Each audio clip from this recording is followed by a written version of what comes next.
এদিকে আজকের সবচেয়ে বড় খবর, যা দেখলে রীতিমতো আপনাদের চোখ কপালে উঠে যাবে। ঘুরে গেছে খেলা। ইরানের পাশে দাঁড়ালো রাশিয়া ও চীন। ইরানের হয়ে সরাসরি আমেরিকার বিরুদ্ধে যুদ্ধে নামছে চীন ও রাশিয়া। কোণঠাসা ডোনাল্ড ট্রাম্প। এ নিয়ে থাকবে আজকের একটি গুরুত্বপূর্ণ প্রতিবেদন। যখন একের পর এক হামলা আর অর্থনৈতিক নিষেধাজ্ঞায় কোণঠাসা হওয়ার পথে ইরান, ঠিক সেই সময়ই তার পাশে দাঁড়িয়েছে দুই পুরনো বন্ধু রাশিয়া ও চীন। যুক্তরাষ্ট্র ও ইসরায়েলের চাপ এবং নতুন নিষেধাজ্ঞার মুখে ইরানের কৌশলগত ও সামরিক অংশীদার হিসেবে তেহরানের পাশে দাঁড়িয়েছে রাশিয়া।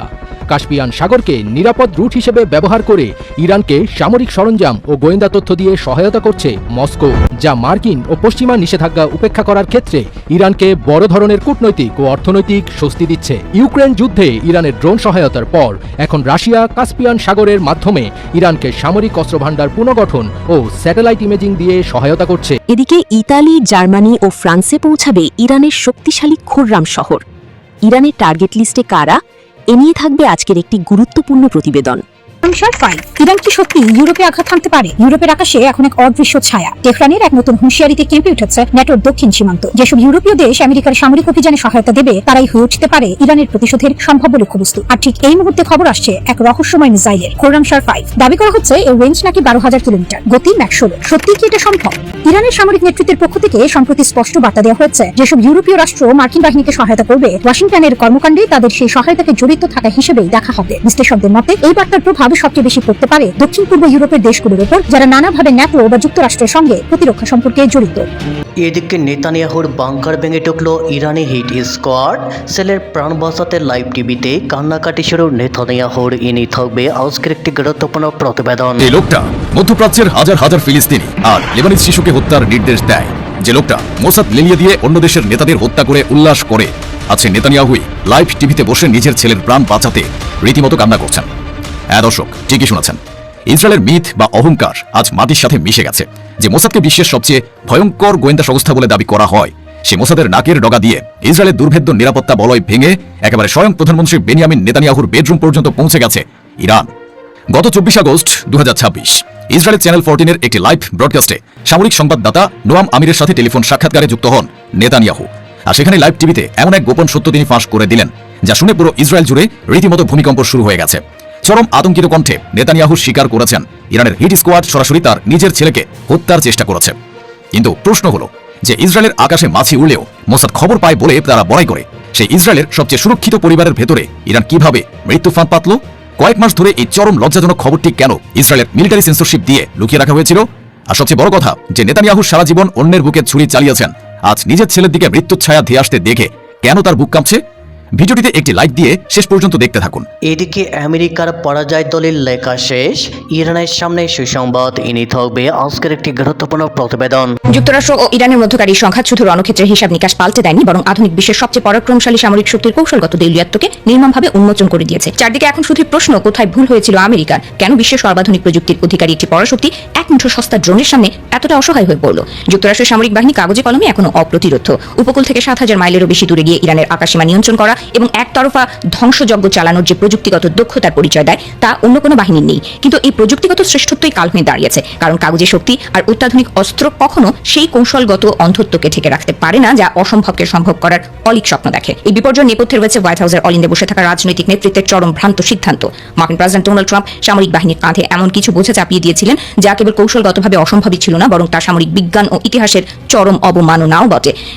ইরানের সর্বোচ্চ জাতীয় নিরাপত্তা পরিষদের প্রধান মহসিন রেজাই সুস্পষ্ট করে বলেছেন, ভবিষ্যৎ মধ্যপ্রাচ্যে আমেরিকার কোনো জায়গা নেই, অর্থাৎ আমেরিকাকে মধ্যপ্রাচ্য ছেড়ে চলে যেতেই হবে। এই কথা কার কাছে বলেছেন? এই কথা বলেছেন ইরাকের সুপ্রিম জুডিশিয়াল কাউন্সিলের প্রধান, তার সাথে বৈঠকে। এদিকে আমেরিকা গতকাল যে প্রলয়ঙ্কারী নিষেধাজ্ঞা আরোপ করেছে ইরানের বিরুদ্ধে, সেই নিষেধাজ্ঞা কার্যকর হবে কি হবে না তা মূলত ডিপেন্ড করছে চীনের উপরে। চীন যদি এই নিষেধাজ্ঞা মেনে চলে, তাহলে এই নিষেধাজ্ঞা কার্যকর হবে, আর যদি চীন নিষেধাজ্ঞা না মানে, তাহলে নিষেধাজ্ঞা কার্যকর হবে না। কারণ ইরানের তেলের শতকরা 90% প্রায় শুধু একা চীন কিনে নেয়। এখন এই চীন কি করবে? চীনের পক্ষ থেকে কিন্তু অলরেডি বক্তব্য চলে এসেছে। কি বলেছে চীন? তারা কি মানবে এই নিষেধাজ্ঞা? তারা কি মানবে? এবং মার্কিন গণমাধ্যমগুলোতে বলা হচ্ছে যে মার্কিন প্রশাসন বা ডোনাল্ড ট্রাম্পের প্রশাসন যে ইরানের উপরে নিষেধাজ্ঞা দিয়েছে, সেই নিষেধাজ্ঞা কার্যকর করতে হলে বিশ্বের বহু সংখ্যক দেশকে ম্যানেজ করতে হবে আমেরিকাকে। কারণ আমেরিকা তো ইরানের কাছ থেকে তেল কেনে না, অন্যরা কেনে, অন্যদের সাথে বাণিজ্য আছে। সেই সমস্ত দেশকে থামাতে হবে। যখন একের পর এক হামলা আর অর্থনৈতিক নিষেধাজ্ঞায় কোণঠাসা হওয়ার পথে ইরান, ঠিক সেই সময়ই তার পাশে দাঁড়িয়েছে দুই পুরনো বন্ধু রাশিয়া ও চীন। যুক্তরাষ্ট্র ও ইসরায়েলের চাপ এবং নতুন নিষেধাজ্ঞার মুখে ইরানের কৌশলগত ও সামরিক অংশীদার হিসেবে তেহরানের পাশে দাঁড়িয়েছে রাশিয়া। কাস্পিয়ান সাগরকে নিরাপদ রুট হিসেবে ব্যবহার করে ইরানকে সামরিক সরঞ্জাম ও গোয়েন্দা তথ্য দিয়ে সহায়তা করছে মস্কো, যা মার্কিন ও পশ্চিমা নিষেধাজ্ঞা উপেক্ষা করার ক্ষেত্রে ইরানকে বড় ধরনের কূটনৈতিক ও অর্থনৈতিক স্বস্তি দিচ্ছে। ইউক্রেন যুদ্ধে ইরানের ড্রোন সহায়তার পর এখন রাশিয়া কাস্পিয়ান সাগরের মাধ্যমে ইরানকে সামরিক অস্ত্রভাণ্ডার পুনর্গঠন ও স্যাটেলাইট ইমেজিং দিয়ে সহায়তা করছে। এনবিসি নিউজ এই সপ্তাহে জানিয়েছে যে তারা একটি নথি হাতে পেয়েছে, যা তারা একজন পশ্চিমা কর্মকর্তার মাধ্যমে নিশ্চিত করেছে। নথিটি থেকে দেখা যায় মস্কো ইতিমধ্যেই ইরানের সামরিক সরঞ্জাম পাঠানোর জন্য কাস্পিয়ান সাগর ব্যবহার করছে। মার্কিন জাতীয় নিরাপত্তা পরিষদের প্রতিরক্ষা নীতি ও কৌশলের প্রাক্তন সিনিয়র ডিরেক্টর ব্যারি পাভেল বলেছেন, যেহেতু যুদ্ধ ও আন্তর্জাতিক নিষেধাজ্ঞার কবলে থাকা দুটি দেশ তাদের সহযোগিতা আরও গভীর করছে, তাই এই করিডোরটির প্রতি আরও বেশি মনোযোগ দেওয়া প্রয়োজন। ইউক্রেনের বিরুদ্ধে রাশিয়ার পূর্ণাঙ্গ যুদ্ধে, যা এখন ৫ম বছরে পদার্পণ করেছে, ইরান ড্রোন, সামরিক প্রযুক্তি এবং অন্যান্য সরঞ্জাম সরবরাহ করে দেশটির একটি প্রধান সরবরাহকারী হয়ে উঠেছে। ইরান রাশিয়াকে তার শাহেদ ড্রোন উৎপাদন সক্ষমতা বৃদ্ধিতেও সাহায্য করেছে, যার মধ্যে আলবোগা বিশেষ অর্থনৈতিক অঞ্চলও অন্তর্ভুক্ত। যুক্তরাষ্ট্র ও ইসরায়েলের সাথে প্রায় ৬ মাসের সংঘাতে ক্ষয়প্রাপ্ত সক্ষমতা পুনরুদ্ধারের চেষ্টায় থাকা ইরানের এই প্রচেষ্টায় রাশিয়াও এখন সেই সমর্থনের প্রতিদান দিচ্ছে বলে মনে হচ্ছে। জানা গেছে, রাশিয়া ও ইরান উভয়ই বিশ্বের বৃহত্তম অভ্যন্তরীণ সমুদ্রপথ দিয়ে একে অপরকে সামরিক সরঞ্জাম পাঠিয়েছে। এই সমুদ্রপথে রাশিয়ার অস্ত্রাখান এবং ইরানের বন্দর আজালির মতো বন্দর শহরগুলো যাতায়াত করে, যা পূর্বে ইসরায়েলি হামলার লক্ষ্যবস্তু হয়েছিল। মধ্যপ্রাচ্যে মার্কিন প্রভাব কমাতে এবং বহুমুখী বিশ্ব ব্যবস্থা গড়তে তেহরান ও মস্কোর এই মিত্রতা আরও ঘনিষ্ঠ হয়েছে। চীন ও রাশিয়া যৌথভাবে একটি নিষেধাজ্ঞা প্রতিরোধী অর্থনৈতিক, সামরিক ও কৌশলগত বলয় তৈরি করেছে, যা বিশ্ব রাজনীতিতে মার্কিন নেতৃত্বাধীন পশ্চিমা একাধিপত্যকে সরাসরি চ্যালেঞ্জ করছে। বিশেষ করে মধ্যপ্রাচ্য সংকট এবং ২০২৬ সালের ইরান যুদ্ধকে কেন্দ্র করে এই দুই পরাশক্তি তেহরানের পেছনে একটি শক্তিশালী প্রযুক্তিগত ও কূটনৈতিক নোঙর হিসেবে আবির্ভূত হয়েছে, যা এখন ডোনাল্ড ট্রাম্পের জন্য প্রধান মাথা ব্যথার কারণ হয়ে দাঁড়িয়েছে। খোরামশাহ 5 ইরান কি সত্যি ইউরোপে আঘাত হানতে পারে? ইউরোপের আকাশে এখন এক অদৃশ্য ছায়া। তেহরানের এক নতুন হুঁশিয়ারিতে কেঁপে উঠেছে ন্যাটোর দক্ষিণ সীমান্ত। যেসব ইউরোপীয় দেশ আমেরিকার সামরিক অভিযানে সহায়তা দেবে, তারাই হয়ে উঠতে পারে ইরানের প্রতিশোধের সম্ভাব্য লক্ষ্যবস্তু। আর ঠিক এই মুহূর্তে খবর আসছে এক রহস্যময় মিসাইলের, খোরামশাহ 5। দাবি করা হচ্ছে এর রেঞ্জ নাকি ১২,০০০ কিলোমিটার, গতি ম্যাক ১৬। সত্যি কি এটা সম্ভব? ইরানের সামরিক নেতৃত্বের পক্ষ থেকে সম্প্রতি স্পষ্ট বার্তা দেওয়া হয়েছে, যেসব ইউরোপীয় রাষ্ট্র মার্কিন বাহিনীকে সহায়তা করবে, ওয়াশিংটনের কর্মকাণ্ডে তাদের সেই সহায়তাকে জড়িত থাকা হিসেবেই দেখা হবে। বিশ্লেষকদের মতে এই বার্তার প্রভাব সবচেয়ে বেশি পড়তে পারে দক্ষিণ পূর্ব ইউরোপের দেশগুলোর উপর, যারা নানাভাবে ন্যাটো বা যুক্তরাষ্ট্রের সঙ্গে প্রতিরক্ষা সম্পর্কে জড়িত। যেসব দেশের নাম আলোচনায় উঠে আসছে: Albania, Bulgaria, Croatia, Greece, Romania, Serbia, Bosnia ও হার্জেগোভিনা, কসোভো, মন্টিনিগ্রো ও উত্তর মেসিডোনিয়া। এদের মধ্যে গ্রিসের কথা বিশেষভাবে বলা হচ্ছে, কারণ এর ভৌগোলিক অবস্থান আর যুক্তরাষ্ট্রের সঙ্গে ঘনিষ্ঠ প্রতিরক্ষা সম্পর্ক দেশটিকে বাড়তি ঝুঁকিতে ফেলতে পারে। রোমানিয়াও আলোচনায়, কারণ এটি ন্যাটোর দক্ষিণ পূর্ব সীমান্তের একটি গুরুত্বপূর্ণ সদস্য রাষ্ট্র। ভৌগোলিক দূরত্ব এবং কৌশলগত ন্যাটোর কাঠামোর কারণে 10টি দেশ সরাসরি ইরানের ক্ষেপণাস্ত্র রেঞ্জের মধ্যে চলে আসছে। আলবেনিয়া কৌশলগত ভৌগোলিক অবস্থান এবং ন্যাটো জোটের সামরিক কাঠামোর সঙ্গে নিবিড় যোগাযোগের কারণে দেশটি ঝুঁকির মুখে। বুলগেরিয়া কৃষ্ণ সাগর সংলগ্ন ন্যাটোর গুরুত্বপূর্ণ সামরিক অবকাঠামো ও ঘাঁটি ব্যবহারের সুবিধার কারণে এটি ইরানের নিশানায় পড়তে পারে। ক্রোয়েশিয়া ন্যাটোর অংশীদার হিসেবে মার্কিন বাহিনীর সঙ্গে যৌথ সামরিক সহযোগিতার কারণে ঝুঁকির মাত্রা বাড়ছে। গ্রিস ভৌগোলিক নৈকট্য, ভূমধ্যসাগরীয় কৌশলগত পয়েন্ট এবং মার্কিন বিমান ও ঘাঁটিকে দীর্ঘদিন ধরে সামরিক সুবিধা দেওয়ার কারণে এটি সবচেয়ে বেশি উন্মুক্ত। রোমানিয়া ন্যাটোর ক্ষেপণাস্ত্র প্রতিরক্ষা ব্যবস্থার অন্যতম মূল কেন্দ্র হিসেবে প্রতিষ্ঠিত হওয়ায় তেহরানের ক্ষেপণাস্ত্র নজরে দেশটি অত্যন্ত সংবেদনশীল। সার্বিয়া আঞ্চলিক ভারসাম্য রক্ষা করতে চাইলেও বলকান অঞ্চলের সার্বিক নিরাপত্তা সংকটে এটি পরোক্ষ চাপের মুখে পড়তে পারে। বসনিয়া ও হার্জেগোভিনা বলকান অঞ্চলের ভৌগোলিক অবস্থান এবং আন্তর্জাতিক সামরিক উপস্থিতির কারণে নিরাপত্তাহীনতায় ভুগছে। কসোভো মার্কিন সামরিক ঘাঁটি ক্যাম্প বর্নস্টেল এর উপস্থিতির কারণে কৌশলগতভাবে অত্যন্ত গুরুত্বপূর্ণ ও স্পর্শকাতর পয়েন্ট। মন্টিনিগ্রো ন্যাটোর পূর্ণাঙ্গ সদস্য হিসেবে জোটবদ্ধ সামরিক সিদ্ধান্ত বাস্তবায়নের বাধ্যবাধকতা রয়েছে। উত্তর মেসিডোনিয়া বলকানের নিরাপত্তা বলয়ে ন্যাটোর সর্বকনিষ্ঠ সদস্য হিসেবে কৌশলগত ঝুঁকিতে যুক্ত। ১০০০ কিলোমিটারের সীমাকে ভেঙে যাচ্ছে। দীর্ঘদিন ধরে ইরান নিজেই তার মিসাইল কর্মসূচির জন্য একটি সীমারেখা মেনে চলার দাবি করে আসছে, প্রায় ২০০০ কিলোমিটার পাল্লা, যাতে সরাসরি ন্যাটোভুক্ত অঞ্চল হুমকির মুখে না পড়ে। ২০১৫ সালে ইরানের শীর্ষ কর্মকর্তারা এই অবস্থান স্পষ্ট করেছিল এবং পরবর্তী বছরগুলোতেও তা পুনর্ব্যক্ত করা হয়। তাদের যুক্তি ছিল, ইসরায়েল অঞ্চলে থাকা মার্কিন ঘাঁটিগুলোর হুমকি মোকাবিলায় বিদ্যমান মিসাইলই যথেষ্ট। কিন্তু সাম্প্রতিক ইসরায়েল মার্কিন হামলার পর পরিস্থিতি পাল্টে যেতে পারে বলে ধারণা করা হচ্ছে। এখানেই আসছে খোরামশাহ 5 এর প্রসঙ্গ। যে লোকটা মধ্যপ্রাচ্যের হাজার হাজার ফিলিস্তিনি আর লেবানিজ শিশুকে হত্যার নির্দেশ দেয়, যে লোকটা মোসাদ লেলিয়া দিয়ে অন্য দেশের নেতাদের হত্যা করে উল্লাস করে, আছে নেতানিয়াহুই লাইভ টিভিতে বসে নিজের ছেলের প্রাণ বাঁচাতে রীতিমতো কান্না করছেন। হ্যাঁ দর্শক, ঠিকই শুনেছেন, ইসরায়েলের মিথ বা অহংকার আজ মাটির সাথে মিশে গেছে। যে মোসাদকে বিশ্বের সবচেয়ে ভয়ঙ্কর গোয়েন্দা সংস্থা বলে দাবি করা হয়, সে মোসাদের নাকের ডগা দিয়ে ইসরায়েলের দুর্ভেদ্য নিরাপত্তা বলয় ভেঙে একেবারে স্বয়ং প্রধানমন্ত্রী বেনিয়ামিন নেতানিয়াহুর বেডরুম পর্যন্ত পৌঁছে গেছে ইরান। গত 24 আগস্ট 2026 ইসরায়েলের চ্যানেল 14-এর একটি লাইভ ব্রডকাস্টে সামরিক সংবাদদাতা নোয়াম আমিরের সাথে টেলিফোন সাক্ষাৎকারে যুক্ত হন নেতানিয়াহু। আর সেখানে লাইভ টিভিতে এমন এক গোপন সত্য তিনি ফাঁস করে দিলেন, যা শুনে পুরো ইসরায়েল জুড়ে রীতিমতো ভূমিকম্প শুরু হয়ে গেছে। চরম আতঙ্কিত কণ্ঠে নেতানিয়াহু স্বীকার করেছেন ইরানের হিট স্কোয়াড সরাসরি তার নিজের ছেলেকে হত্যার চেষ্টা করেছে। কিন্তু প্রশ্ন হলো যে ইসরায়েলের আকাশে মাছি উড়লেও মোসাদ খবর পায় বলে তারা বড়াই করে সেই ইসরায়েলের সবচেয়ে সুরক্ষিত পরিবারের ভেতরে ইরান কিভাবে মৃত্যু ফাঁদ পাতল? কয়েক মাস ধরে এই চরম লজ্জাজনক খবরটি কেন ইসরায়েলের মিলিটারি সেন্সরশিপ দিয়ে লুকিয়ে রাখা হয়েছিল? আর সবচেয়ে বড় কথা, যে নেতানিয়াহু সারা জীবন অন্যের বুকে ছুরি চালিয়েছেন, আজ নিজের ছেলের দিকে মৃত্যুর ছায়া ধেয়ে আসতে দেখে কেন তার বুক কাঁপছে? ভিডিওটিতে একটি লাইক দিয়ে শেষ পর্যন্ত দেখতে থাকুন, কারণ আজকের ভিডিওতে আমরা তেল আবিবের ভেতরের সেই ভয়ঙ্কর রাজনৈতিক ও গোয়েন্দা ব্যর্থতার চিত্র উন্মোচন করব, যা দেখলে আপনি বুঝতে পারবেন মধ্যপ্রাচ্যের তথাকথিত পরাশক্তি ইসরায়েল আজ ভেতর থেকে কতটা অসহায় আর পঙ্গু হয়ে গেছে। চলুন আগে দেখে নেই লাইভ টিভিতে নেতানিয়াহু ঠিক কি বলে কেঁদে ভাসিয়েছেন। চ্যানেল 14-এর লাইভে তিনি চরম প্যানিক বা আতঙ্কের সাথে বলেন, এটি একটি অবিশ্বাস্য ঘটনা। ইরান আমার এক ছেলেকে টার্গেট করেছে, তারা আমার এক ছেলেকে হত্যা করার চেষ্টা করেছে, খুন করার চেষ্টা করেছে। নেতানিয়াহু এতটাই ভীত ছিলেন যে তিনি তার স্ত্রী সারা নেতানিয়াহু এবং ছেলের জন্য অবিলম্বে সর্বোচ্চ পর্যায়ের নিরাপত্তা বা শিনবেত প্রোটেকশনের দাবি করেন। তিনি বলেন তার পরিবারের এই নিরাপত্তা কোনো বিলাসিতা নয়, বরং এটা না থাকলে ইরানের ওই কিলিং স্কোয়াড যে কোনো মুহূর্তে তাদের মিশন সফল করে ফেলবে। কিন্তু নেতানিয়াহু এটা নির্দিষ্ট করে বলেননি যে ইরানের টার্গেটে আসলে কে ছিল, তার বড় ছেলে ইয়ার নেতানিয়াহু নাকি ছোট ছেলে আবনার নেতানিয়াহু।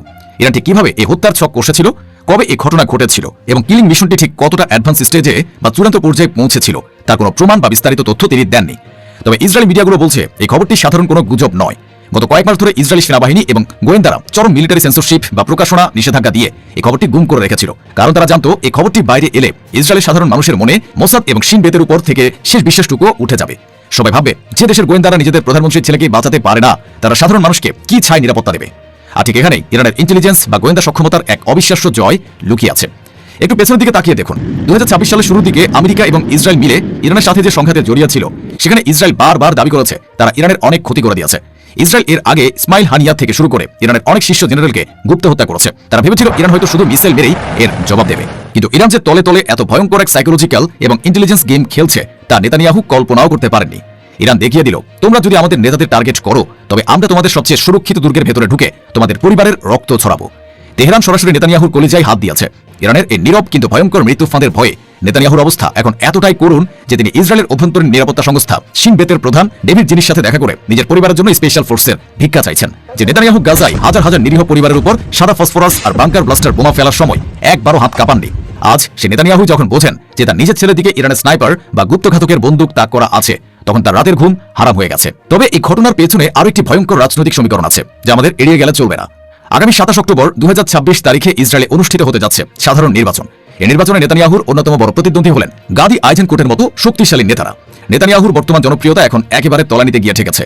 ইসরায়েলের সাধারণ মানুষ থেকে শুরু করে বিরোধী দল সবাই তার পদত্যাগ চাইছে। আর ঠিক এই নির্বাচনের আগে কয়েক মাস ধরে লুকিয়ে রাখা একটি সেন্সর্ড খবর হঠাৎ করে লাইভ টিভিতে ফাঁস করে দেওয়ার পেছনে কি নেতানিয়াহুর কোনো নোংরা রাজনৈতিক চাল লুকিয়ে আছে? অনেক রাজনৈতিক বিশ্লেষক মনে করছেন নেতানিয়াহু হয়তো জনগণের সিম্প্যাথি বা সহানুভূতি কুড়ানোর জন্য এই স্টান্টবাজি করছেন। তিনি ইসরায়েল জনগণকে বোঝাতে চাইছেন, দেখো আমি আমার দেশের জন্য এতই কাজ করেছি যে ইরান আমার ছেলেকেই মেরে ফেলতে চাইছে, তাই আমাকেই আবার ভোট দাও। একই সাথে রাষ্ট্রীয় কোষাগারে কোটি কোটি টাকা খরচ করে নিজের স্ত্রী সারা নেতানিয়াহু এবং ছেলেদের ভিআইপি প্রোটোকল দেওয়ার যে অন্যায্য দাবি তিনি করেছেন, সেটাকে জায়েজ করার জন্য তিনি ইরান জুজু বা ইরানের ভয়ের কার্ডটি খেলেছেন। কিন্তু সমীকরণটা যেটাই হোক না কেন, নেতানিয়াহুর এই লাইভ ব্রডকাস্ট দুটি চরম সত্যকে পুরো বিশ্বের সামনে নগ্ন করে দিয়েছে। প্রথমত, যদি ইরানের এই গুপ্ত হত্যার ছক যদি সত্যি হয়ে থাকে, তবে তা প্রমাণ করে যে মোসাদ এবং শিন বেত এখন আর কোনো অজেয় শক্তি নয়। ইরানের ইন্টেলিজেন্স নেটওয়ার্ক আজ এতটাই গভীরে শেকড় গেড়েছে যে তারা তেল আবিবের হার্ট বা কেন্দ্রবিন্দুতে বসে অপারেশন চালানোর ক্ষমতা রাখে। এটি ইসরায়েলের গোয়েন্দা ব্যর্থতার কফিনে শেষ পেরেক ঢুকে দিয়েছে। আর দ্বিতীয়ত, যদি এটি নেতানিয়াহুর কোনো বানানো গল্প বা পলিটিক্যাল স্ট্যান্ড হয়ে থাকে, তবুও তা প্রমাণ করে যে ইসরায়েলের প্রধানমন্ত্রী এখন এতটাই রাজনৈতিক দেউলিয়াপনার শিকার হয়েছেন যে নিজের গদি বাঁচাতে তাকে ইরানের কাছে মার খাওয়ার কাল্পনিক গল্প সাজিয়ে মানুষের কাছে সহানুভূতি ভিক্ষা করতে হচ্ছে। যুক্তরাষ্ট্র ও ইরানের মধ্যকারী সংঘাত শুধু রণক্ষেত্রের হিসাব নিকাশ পাল্টে দেয়নি, বরং আধুনিক বিশ্বের সবচেয়ে পরাক্রমশালী সামরিক শক্তির কৌশলগত দেউলিয়াত্বকে নির্মমভাবে উন্মোচন করে দিয়েছে। চারদিকে এখন শুধু প্রশ্ন, কোথায় ভুল হয়েছিল আমেরিকার? কেন বিশ্বের সর্বাধুনিক প্রযুক্তির অধিকারী একটি পরাশক্তি এক মুঠো সস্তা ড্রোনের সামনে এতটা অসহায় হয়ে পড়ল?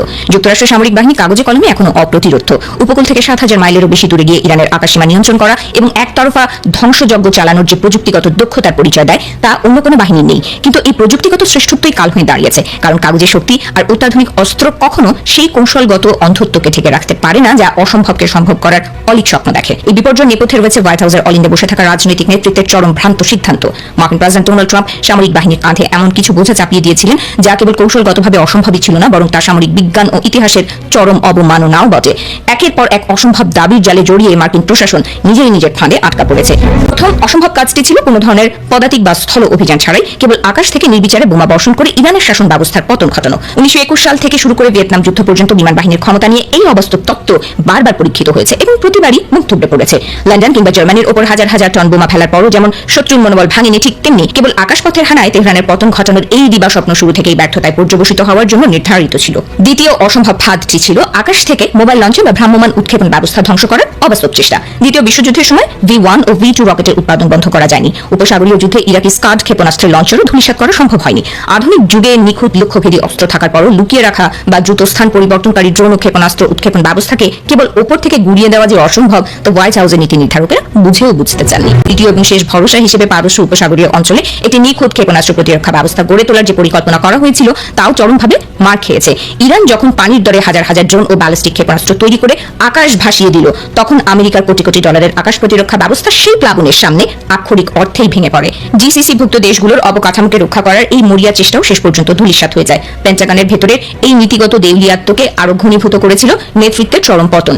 ট্রাম্প প্রশাসন কোনো অভিজ্ঞ বা স্বাধীন চেতা প্রতিরক্ষা মন্ত্রী নিয়োগ না করে পিট হেগসেটের মতো অনুগত তোষামোদকারীদেরকে বসিয়েছিলেন নেতৃত্বে। জেনারেল ভ্যান হেইনের মতো অভিজ্ঞ কর্মকর্তারা যখন সাবধান বাণী উচ্চারণ করতে চেয়েছেন, তখন তোষামোদের অন্ধ দেয়াল তৈরি করে সব সত্য কণ্ঠকে দমিয়ে দেওয়া হয়েছে। ফলে প্রেসিডেন্টকে থামানোর বা সঠিক পথ দেখানোর মতো কোনো সাহসী মুখ পেন্টাগনে আর অবশিষ্ট ছিল না। দর্শক, ইরানের সর্বোচ্চ জাতীয় নিরাপত্তা পরিষদের প্রধান মহসিন রেজাই সুস্পষ্ট করে বলেছেন, ভবিষ্যৎ মধ্যপ্রাচ্যে আমেরিকার কোনো জায়গা নেই, অর্থাৎ আমেরিকাকে মধ্যপ্রাচ্য ছেড়ে চলে যেতেই হবে। এই কথা কার কাছে বলেছেন? এই কথা বলেছেন ইরাকের সুপ্রিম জুডিশিয়াল কাউন্সিলের প্রধান, তার সাথে বৈঠকে। এদিকে আমেরিকা গতকাল যে প্রলয়ঙ্কারী নিষেধাজ্ঞা আরোপ করেছে ইরানের বিরুদ্ধে, সেই নিষেধাজ্ঞা কার্যকর হবে কি হবে না তা মূলত ডিপেন্ড করছে চীনের উপরে। চীন যদি এই নিষেধাজ্ঞা মেনে চলে তাহলে এই নিষেধাজ্ঞা কার্যকর হবে, আর যদি চীন নিষেধাজ্ঞা না মানে তাহলে নিষেধাজ্ঞা কার্যকর হবে না, কারণ ইরানের তেলের শতকরা 90% প্রায় শুধু একা চীন কিনে নেয়। এখন এই চীন কি করবে? চীনের পক্ষ থেকে কিন্তু অলরেডি বক্তব্য চলে এসেছে। কি বলেছে চীন? তারা কি মানবে এই নিষেধাজ্ঞা? তারা কি মানবে? এবং মার্কিন গণমাধ্যমগুলোতে বলা হচ্ছে যে মার্কিন প্রশাসন বা ডোনাল্ড ট্রাম্পের প্রশাসন যে ইরানের উপরে নিষেধাজ্ঞা দিয়েছে, সেই নিষেধাজ্ঞা কার্যকর করতে হলে বিশ্বের বহু সংখ্যক দেশকে ম্যানেজ করতে হবে আমেরিকাকে, কারণ আমেরিকা তো ইরানের কাছ থেকে তেল কেনে না, অন্যরা কেনে, অন্যদের সাথে বাণিজ্য আছে। সেই সমস্ত দেশকে থামাতে হবে। কারা কারা ইরানের কাছ থেকে তেল কেনে সেই আলোচনা আজকের এই ভিডিওতে করব। এছাড়া আরো বেশ কিছু প্রাসঙ্গিক বিষয় থাকবে। এর ভিতরে একটা গুরুত্বপূর্ণ বিষয় থাকবে, ওমানের পররাষ্ট্রমন্ত্রী আজ মঙ্গলবার 25শে আগস্ট তেহরান সফরে আসার কথা ছিল, তিনি অলরেডি তেহরান সফর করেছেন এবং ইরানের পররাষ্ট্রমন্ত্রী আব্বাস আরাগচির সাথে বৈঠক হয়েছে। এই বৈঠক কিসের, কি ব্যাপার এবং এর গুরুত্বটা কি, সে বিষয় নিয়েও আমি কথা বলবো। তো দর্শক, এই ভিডিও আশা করছি আপনাদের ভালো লাগবে। যদি ভিডিও ভালো লাগে তাহলে শেষ পর্যন্ত সঙ্গে থাকবেন, লাইক কমেন্ট করবেন আর চ্যানেলটি সাবস্ক্রাইব করে সাথেই থাকবেন। দর্শক, চলুন আমরা বিস্তারিত আলোচনা করি। আমি প্রথমে কি বলছিলাম, ইরানের সর্বোচ্চ জাতীয় নিরাপত্তা পরিষদের সচিব মহসিন রেজাইর একটা বক্তব্য দিয়ে কথা বলছিলাম। তিনি কি বলেছেন? তিনি বলেছেন যে ভবিষ্যৎ মধ্যপ্রাচ্যে আমেরিকার কোনো জায়গা নেই। ভবিষ্যৎ মধ্যপ্রাচ্য বলতে এই যে আমেরিকা এবং ইসরায়েলের সাথে আমেরিকার যে যুদ্ধ চললো বা এখনো চলমান, এই যুদ্ধের পরে যে নতুন মধ্যপ্রাচ্য থাকবে, যে নতুন মধ্যপ্রাচ্য গড়ে উঠবে, সেই নতুন মধ্যপ্রাচ্যে আমেরিকার কোনো জায়গা নেই। ইরান বহু আগে থেকেই বলতো যে ভবিষ্যতে মধ্যপ্রাচ্যে আমেরিকার কোনো জায়গা থাকবে না। আপনাদের ছোটখাটো এই ভাই, এই বিশ্লেষক, আমি যে টুকটাক বিশ্লেষণ করি, আমিও বহু আগে থেকেই বলছি যে ভবিষ্যতে ইরান, চীন এবং রাশিয়ার যে বলয় গড়ে উঠবে, সেই বলয়ে তুরস্ক এবং পাকিস্তানের থাকার সম্ভাবনা আছে। এটা 2014-15 সালের দিকে আমি কলাম লিখেছিলাম। আমার আগে বাংলা ভাষায় এই রকম পরিষ্কার করে কোনো কেউ এই কলাম লেখেনি, এবং সম্ভবত ইংরেজিতেও আমি যেভাবে লিখেছি ইংরেজিতেও সেভাবে লেখেনি। আমি তো বাংলায় লিখেছি, ইংরেজি কলাম যারা লিখেছে তারাও আমার মতো করে একদম সুস্পষ্ট করে ক্যাটাগরিক্যাল কোনো বক্তব্য দেয়নি। আমি এখানে বিশেষ কোনো ক্রেডিট নিতে চাচ্ছি না।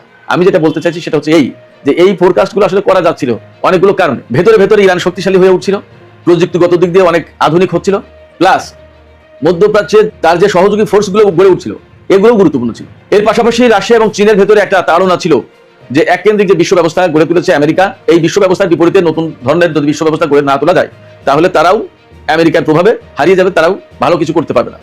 আর ইরান তো সেই বিপ্লবের পর থেকে মার্কিন বিরোধী বা সাম্রাজ্যবাদ বিরোধী ভূমিকা নিয়ে তো এগিয়ে যাচ্ছিলই।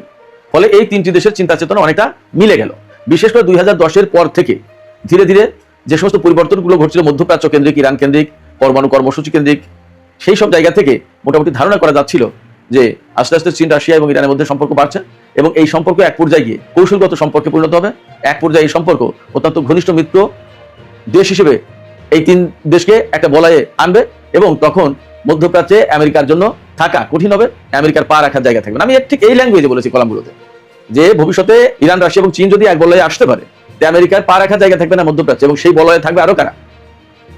আমি তাও বলে দিই, তখন বলেছিলাম যে কাতার থাকতে পারে, সিরিয়া থাকতে পারে, তুরস্ক তো থাকবে এবং ইরাক থাকবে।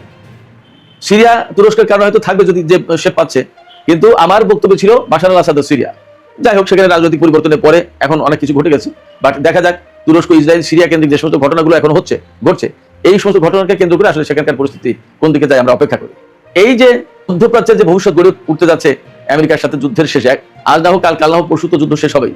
যুদ্ধ শেষ হওয়ার পর এখানে আমেরিকার আগের যে মাতব্বরের যে প্রভাব প্রতিপত্তি ছিল, এগুলো থাকবে না।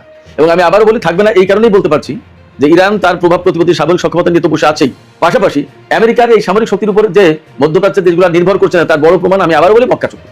মক্কা চুক্তির মানে হচ্ছে যে আমেরিকা তোমার দরকার নেই, তোমার নিরাপত্তা ব্যবস্থা আমাদেরকে সেভ করতে পারেনি, প্লিজ গো, তুমি এখান থেকে যাও, আমরা আমাদের মতো করে দেখি।